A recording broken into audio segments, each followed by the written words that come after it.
खबरों में आगे बढ़ते और इसी पे शुरू करते एक और बड़ी खबर का। प्रियंका गांधी लड़ सकती है लोकसभा चुनाव। रायबरेली से प्रियंका गांधी लोकसभा चुनाव लड़ सकती है, इसकी उम्मीदें हैं। राहुल अमेठी और वायनाड से लड़ सकते हैं चुनाव। कांग्रेस की सीईसी की बैठक है आज और बैठक के बाद जल्द हो सकता है नामों का ऐलान।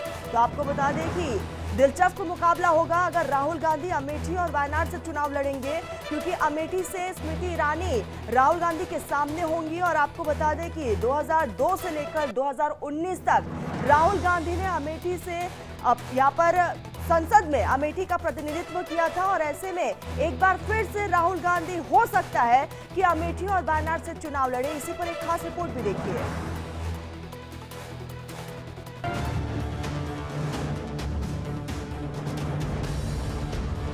अमेठी आया हूँ, इतने प्यार से आपने मेरा स्वागत किया। पुराना रिश्ता है हमारा, प्यार का रिश्ता है, मोहब्बत का रिश्ता है। अमेठी से राहुल प्रियंका का पॉलिटिकल डेब्यू। रायबरेली से प्रियंका अमेठी में रण होगा तगड़ा। भाई बहन की जोड़ी, हाथ को करिश्मे की उम्मीद। मोदी वर्सेस राहुल प्रियंका 24 में प्रचंड होगा हमला। यूपी में दम तोड़ती पार्टी में जोश भरने के लिए कांग्रेस ने अपने ब्रह्मास्त्र का इस्तेमाल करने की तैयारी कर ली है।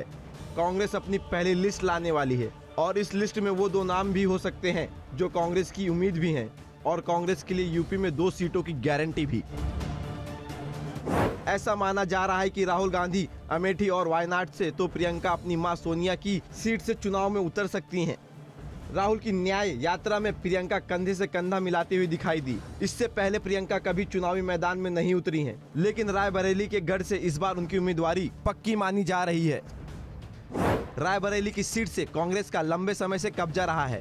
इस सीट पर कांग्रेस 1952 से लेकर अब तक सिर्फ 3 बार चुनाव हारी है। तो यहाँ हुए 16 लोकसभा और 3 उपचुनाव में कांग्रेस ने 16 बार जीत दर्ज की है। केवल 1977 में भारतीय लोकदल और 1996 और 1998 में बीजेपी ने इस सीट को 2 बार जीता है।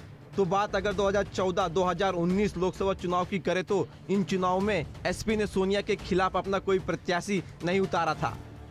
सोनिया की सीट पर अब प्रियंका चुनाव लड़ सकती हैं। तो लड़की हूं, लड़ सकती हूं का नारा देने वाली प्रियंका के लिए रायबरेली में चुनौती कुछ कम नहीं है। देश के प्रधानमंत्री इतने बड़े नेता और उन्होंने 21 रुपए का लिफाफा डाल दिया सबके सामने कि लिफाफा तो डल रहा है, उसके अंदर क्या है हमें नहीं मालूम। तो देखिए, मैं तो समझ गई कि ये मोदी जी का लिफाफा खाली है।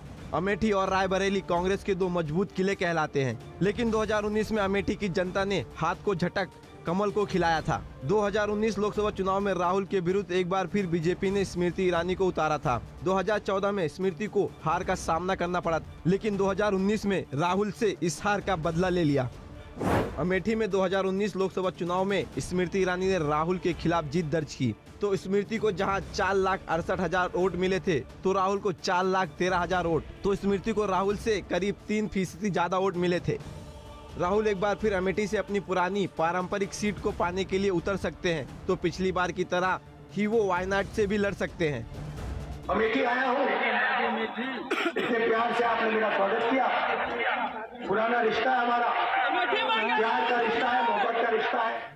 कांग्रेस ने इस बार यूपी में समाजवादी पार्टी से गठबंधन किया है।